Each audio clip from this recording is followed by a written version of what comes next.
భారీ వర్షాలతో ఊహించని జల విలయాన్ని మనం చూస్తున్నాము. నేషనల్ హైవే 65 పై జనం తీవ్ర ఇబ్బందులు పడుతున్నారు.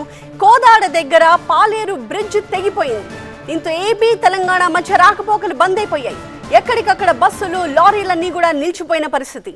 విజయవాడ వెళ్లాల్సిన ప్రయాణికులు తీవ్ర ఇబ్బందులు పడుతూ ఉన్నారు. ఇక ఆర్టీసీ బస్సుల్ని కోదాడలోనే ఆపేశారు.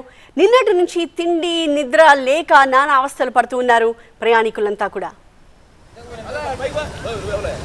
సూర్యాపేట జిల్లాలో మనకి కోదాడ దాటిన తర్వాత నల్లబండగూడెంలో ఈ హైవే మీద ప్రత్యేకంగా హైదరాబాద్ విజయవాడ హైవే ఏదైతే ఉంటుందో అక్కడ కొంచెం వాటర్ స్టాగ్నేషన్ వచ్చిన తర్వాత వెహికల్స్ పోయే పరిస్థితి లేనప్పుడు ఆల్రెడీ ఆల్టర్నేట్ రూట్స్ ఏర్పాటు చేయడం జరిగింది. ట్రాఫిక్ ముందు నుంచి డైవర్ట్ చేయడం జరిగింది. లోకల్లో ఉన్న వాళ్ళు కూడా ఎవరైతే ఆల్టర్నేట్ రూట్ తీసుకుంటున్నారో వారికి మనం ప్రొవైడ్ చేస్తూ ఉన్నాము. పోలీస్ టీం కానీ మిగతా జిల్లా యంత్రం కానీ అప్రమత్తంగా ఉన్నారు. ఇప్పుడు ప్రస్తుతం ఇక్కడ వాటర్ రిసీడ్ కావడానికి కూడా మనం మానిటర్ చేస్తాం. రిసీడ్ అయిన వెంటనే ఇది హైవే మళ్ళీ రిస్టోర్ చేసి ఓపెన్ చేయడం జరుగుతుంది.